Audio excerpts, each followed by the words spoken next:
Hello, Trinity. What an eventful month January has turned out to be. Perhaps not in terms of events that we physically go to, since our lives are still very much altered by the pandemic. Instead, our lives feel eventful because of the events that are happening in our country, from insurrection to impeachment to inauguration, and whatever comes next. I am so grateful for our lectionary passages this week, which are all about being called. God calls Samuel when he is only a child, whispering Samuel's name in the temple.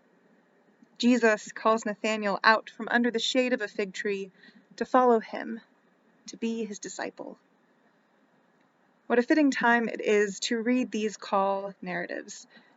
It is a time when we, individually, collectively, are asked to remember again who we are called to be. Our faith compels us to ask these questions. Who am I called to be as an individual? Who are we called to be as a church, both during and beyond COVID? And lastly, who are we called to be as a country, as citizens and residents of the United States of America? As we consider all of these callings, it is helpful for me to remember this.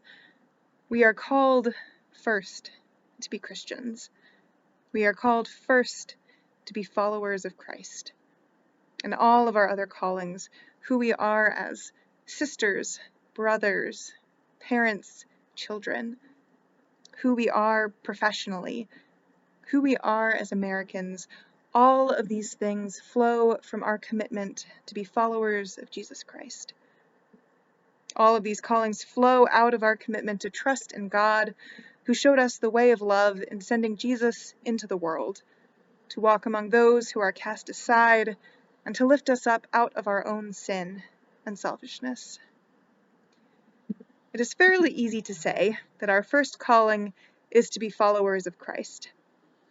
It is a lot harder to actually pattern our lives after Jesus Christ in all that we think and say and do.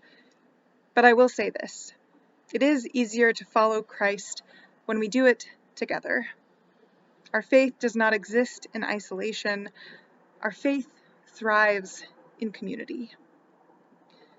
So on that note, I hope that you will join us for worship this coming Sunday at 10 a.m. on Zoom. Join us in prayer. Join us as we grow deeper in our various callings together. It is also possible to learn more about what God is calling us to be in conversation with people from other faiths.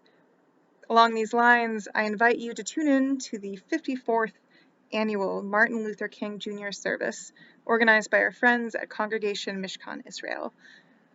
That service is tomorrow night, Friday, January 15 on Zoom at 7 p.m.